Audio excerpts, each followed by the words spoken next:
নমস্কার, আবার একটি নতুন ভিডিও নিয়ে আপনাদের সাথে উপস্থিত হয়েছি। আজ রবিবার, আজ পিতৃদিবসের দিন। বিশ্বের নানা জায়গায় নানান পরিবার তাদের মতন করে তাদের পিতৃদিবস সেলিব্রেট করছে। আমাদের এখানে বিকেল থেকে খুব সুন্দর ঝড়ো হাওয়া দিচ্ছিল। এমনিতে খুব গরম পড়েছে, সেই গরমে নাভিশ্বাস যায় অবস্থা। কিন্তু হঠাৎ করেই দুপুর থেকে এত সুন্দর ঝড়ো হাওয়া দিল এবং তারপরে ঝিরিঝিরি বৃষ্টি হচ্ছিল যে পরিবেশটা কিছুটা ঠান্ডা হয়েছে। আজকে মেয়ে বেশিক্ষণ ঘুমোয়নি, তাই ওকে নিয়ে ছাদে চলে এসেছি। ও একটু নিজের মতন করে নিজের সময়টা কাটাক। ও খেলছিল আর ফুল গাছ থেকে ফুলগুলো তুলছিল, এটাই ওর খেলা। কিন্তু আমি ওকে বেশি বারণ করি না ফুল তোলার জন্য। আমি জানি এই ফুল তোলার স্বভাবটা খুব খারাপ, কিন্তু শহরের ছেলে মেয়ে তো, ও কতক্ষণই বা নিজে বালি মাটি এগুলো নিয়ে খেলবে। আর যেহেতু ওর একটু প্রবলেম রয়েছে, তো সেই জন্য আমি ওকে বেশি মাটি দিয়ে খেলতে দেই না।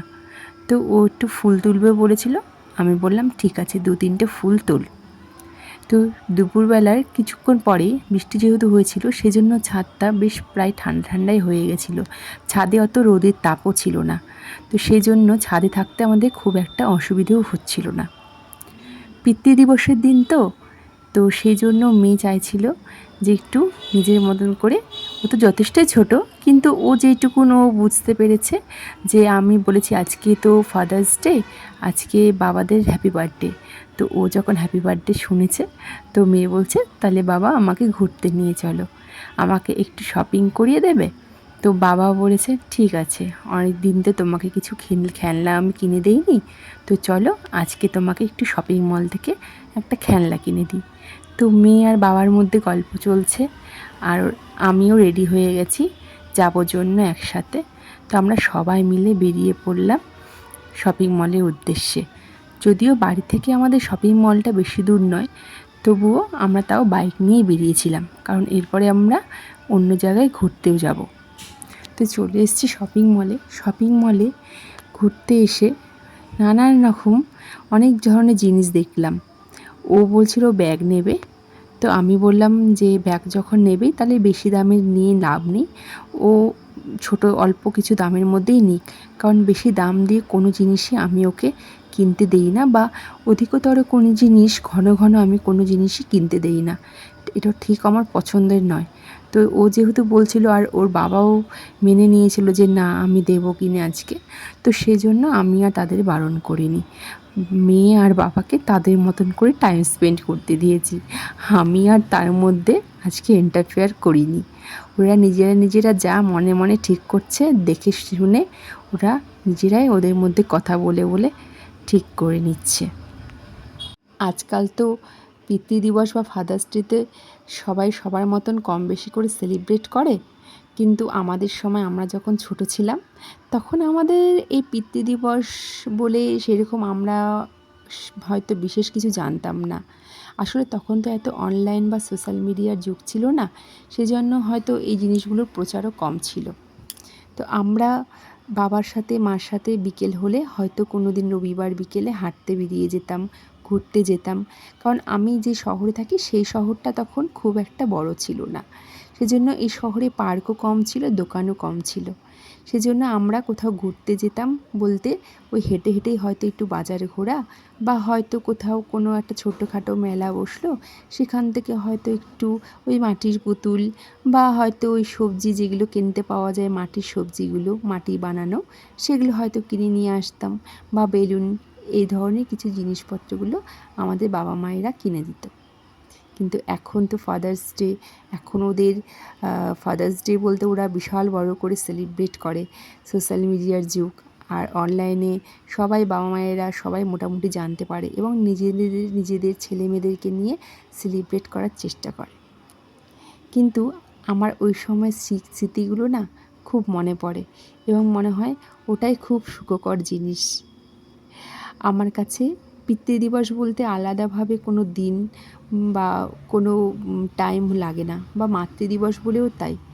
বা ডটার্স ডে বা যে কোনো ডেই থাকুক, আমার মতে মানুষ প্রত্যেকটি দিন প্রত্যেকটিভাবে নানান রকমভাবে তারা জীবনযাপন করছে এবং তারা নিজেরাই নিজেদেরকে স্পেশালভাবে তারা নিজেদেরকে ট্রিট করুক। আমাদের সময় এত শপিং মলও ছিল না, আর আমরা এত দামি দামি খেলনাপত্র পাইনি। আমাদের বাবা মায়েরা যা দিয়েছে আমরা সেটা নিয়েই আনন্দে থেকেছি এবং আমাদের চাহিদাও আমরা বেশি ছিল না আমাদের, সেই জন্য হয়তো আমরা আরও বেশি ভালোভাবে ছেলেবেলাটা কাটিয়ে উঠতে পেরেছি। তাই বলে এখনকার দিনের বাবা মায়েদের বা ছেলেমেয়েদের আমি দোষ দিচ্ছি না, এটা সময়ের স্রোতের সময়েই সবাইকেই বইয়ে যেতে হয়, এটাই নিয়ম। কিন্তু তার মধ্যেও কিছু নৈতিকতা নিজেদের মধ্যেই রাখতে হয়, যেই নৈতিকতাগুলো সারা জীবন কাজে লাগে এবং প্রজন্মের পর প্রজন্ম সেগুলো শিক্ষা দিয়ে যায়। তাই মেয়ে যখন বলছে আমি অনেকগুলো খেলনা কিনবো, তখন আমি বলেছি না বাবা, তুমি কিনতে পারো, তুমি খেলনা নাও, কোনো অসুবিধে নেই, কিন্তু 3, 4, 5টে এরকম নয়, তুমি একটা নাও, বা একটার জায়গায় যদি দামটা কম হয় তুমি 2টো নাও, কিন্তু তার বেশি নয়। যেহেতু মেয়েকে আমরা বেশি খেলনা দিই না, সেজন্য ও অবশ্য জেদও বেশি করে না। ও কথাটা বুঝতে পারলো, ওর বাবা চেক করে দেখলো যে খেলনাটা ওকে দেওয়ার উপযোগী কিনা। তো যাই হোক, তারপরে মেয়ে বাবা মিলে সব ডিসাইড করছে, আমি আর তাদের মধ্যে ইন্টারফিয়ার করতে যাচ্ছি না। আমার ছোটোবেলার স্মৃতিতে মনে পড়ে আমার বাবা যা নিয়ে আসতো, মা যেইটুকুনি জিনিস কিনে নিয়ে আসতো, সেইটুকুনি আমরা খুব আনন্দ করে জিনিসগুলো আমরা উপভোগ করতাম। ছোটোবেলার এইসব স্মৃতি কারই না ভালো লাগে বলুন তো রোমন্থন করতে? আমি তো খুব ভালোবাসি। এই যে দেখুন মেয়ের অবস্থা, দেখুন কি বলছে শুনুন।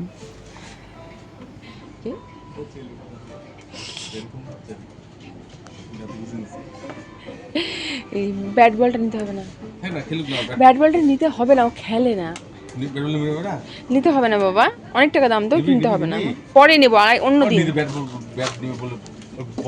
আমাকে বলছি সকালবেলা আমি ব্যাগ নেবো, আমি ব্যাট বল নেবো না, তোমাকে ওটাই তো ফোনে বলছি। হ্যাঁ, ব্যাট বল নিবো না।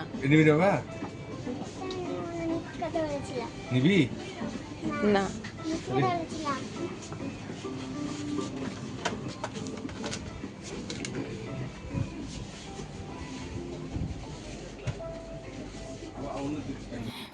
দেখেছেন কাণ্ড?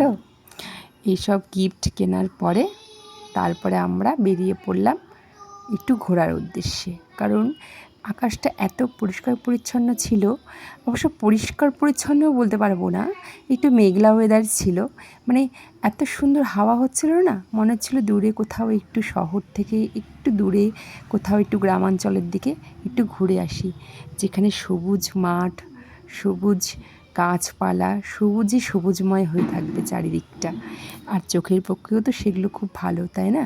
তো ওই জন্য আমরা ঠিক করলাম যে আমরা একটু শহর থেকে একটু দূরে আমরা একটু গ্রামের দিকে ঘুরতে যাব, যদিও খুব দূরে নয়, কারণ আমাদের শহরটা একটু বড় শহর না বললেই ভালো হয়, সেটা একটু ছোট শহরের মধ্যে, কিন্তু একপাশে বিভিন্ন গ্রাম জুড়ে শহরটাকে ঘিরে রয়েছে। দেখুন বিকেলের মেঘলা আকাশ, সূর্য অস্ত যাচ্ছে, কি সুন্দর লাগছে দেখতে, আর এই সবুজ গাছ, মাঠের মধ্যে সবুজ পাট গাছ উঠেছে, দেখতে এত ভালো লাগছিল না, এগুলো আমার খুব মনটাকে ছুঁয়ে যায়। তাই মনটাকে একটু স্বস্তি দিতে মাঝে মাঝে বেরিয়ে পড়ি। আজকের ভিডিওটা এতটুকুই। সবাই খুব ভালো থাকবেন, সুস্থ থাকবেন।